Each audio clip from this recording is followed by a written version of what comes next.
இந்தியாவின் மக்களவை எதிர்க்கட்சித் தலைவர் ராகுல் காந்தி நள்ளிரவு 1:52 மணிக்கு ட்விட்டரில் பதிவிட்ட செய்தி ஒன்று பாஜக அரசு மட்டுமல்ல பல மத்திய அரசு அதிகாரிகளின் தூக்கத்தையும் சேர்த்தே கெடுத்திருக்கிறது.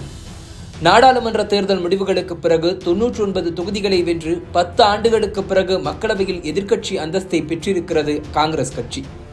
நீண்ட யோசனைக்கு பிறகு எதிர்க்கட்சித் தலைவர் பொறுப்பை ஏற்று ஒட்டுமொத்த இந்தியா கூட்டணியையும் வழிநடத்தி வருகிறார் ராகுல் காந்தி.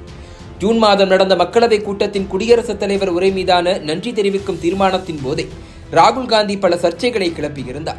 நாடாளுமன்றத்திற்குள் ஈசனின் புகைப்படம் தொடங்கி இயேசுவின் புகைப்படம் வரை உயர்த்தி காட்டி பாஜகவுக்கு பாடம் எடுத்தது, சபாநாயகர் பிரதமர் மோடிக்கு மட்டுமே வளைந்து கொடுப்பதாக சுட்டிக்காட்டி அதிர்ச்சி கொடுத்தது, அக்னிவீர் திட்டத்தில் உயிரிழக்கும் தியாகிகளுக்கு இழப்பீடே கிடைப்பதில்லை என்று போட்டுடைத்தது என எடுத்த எடுப்பிலேயே அதிரடி காட்டினார். அன்றைய ஒருநாள் பேச்சில் மட்டும் பிரதமர் மோடி தொடங்கி 5 அமைச்சர்கள் வரை ராகுல் காந்திக்கு பதிலடி கொடுப்பதற்காக எழுந்தனர். இதையடுத்து தற்போது நடந்து வரும் மழைக்கால நாடாளுமன்ற கூட்டத்தொடரில் நிதியமைச்சர் நிர்மலா சீதாராமன் 7வது முறையாக பட்ஜெட்டை தாக்கல் செய்துள்ளார். இந்த முறை பட்ஜெட் மீதான விவாதத்தில் பேசிய ராகுல் காந்தி மகாபாரதத்தில் பயன்படுத்தப்பட்ட சக்கரவியூக போர் தந்திரத்தையும் பாஜக அரசையும் தொடர்புபடுத்தி பேசி சர்ச்சையை கிளப்பியிருக்கிறார். ஜூலை 29 அன்று மக்களவையில் பேசிய அவர், மகாபாரதத்தில் பயன்படுத்தப்பட்ட சக்கரவியூக தந்திரம் அபிமன்யுவை கொன்றது. இந்தியாவையும் ஒரு சக்கரவியூகம் பிடித்து வைத்திருக்கிறது. அதில் 3 முக்கிய கூறுகள் உள்ளது. முதலில் ஒட்டுமொத்த இந்தியாவின் சொத்துக்களையும் 2 பேர் மட்டுமே உரித்தாக்கிக் கொள்ள அனுமதிக்கப்படுகிறது.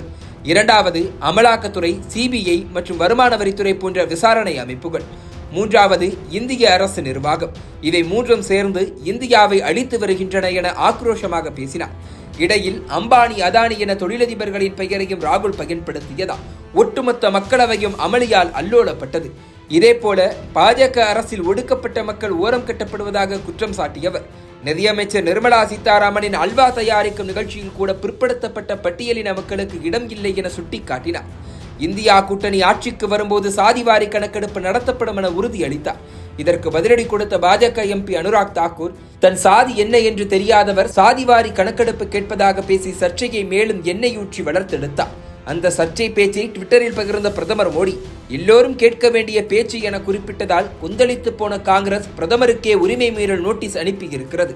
இப்படி 4 நாட்களாக தொடர்ந்து வரும் இந்த சிக்கல் இப்போது அடுத்த கட்டத்திற்கு நகர்ந்திருக்கிறது. அதுவும் இந்த அப்டேட்டை நள்ளிரவு 1:52 மணிக்கு ட்விட்டர் வழியாக தெரிவித்து பரபரப்பை பெற்ற வைத்திருக்கிறார் ராகுல் காந்தி. அதாவது, மக்களவையில் சக்கரவியூகம் குறித்த தன்னுடைய பேச்சை இருவரில் ஒருவர் விரும்பவில்லை எனவும் விரைவில் தன்னை அமலாக்கத்துறை சோதனை செய்ய வாய்ப்பிருப்பதாகவும் குறிப்பிட்டுள்ளார். அதுவும் இந்த தகவல் அமலாக்கத்துறையில் இருக்கும் இன்சைடர் ஒருவரிடமிருந்து வந்ததாக ராகுல் குறிப்பிட்டிருப்பது அதிர்ச்சியை கிளப்பியுள்ளது. இதுபோக உங்களுக்காக காத்திருக்கிறேன் என அமலாக்கத்துறை இயக்குநரின் அக்கவுண்டை டேக் செய்து நக்கலடித்திருக்கிறார் ராகுல் காந்தி. ஏற்கனவே கடந்த 2022ஆம் ஆண்டு ராகுலை டார்கெட் செய்த அமலாக்கத்துறை கிட்டத்தட்ட 50 மணி நேரத்திற்கு மேல் அவரிடம் விசாரணை நடத்தியது. இதனால் தற்போதும் ராகுல் காந்தியை அமலாக்கத்துறை டார்கெட் செய்கிறதா? அப்படி ரெய்டு நடக்கப் போகிறது என்றால் அதை ராகுலுக்கு முன்பே தெரிவித்தது யார் என்கிற கேள்விகள் எழுந்திருக்கின்றன.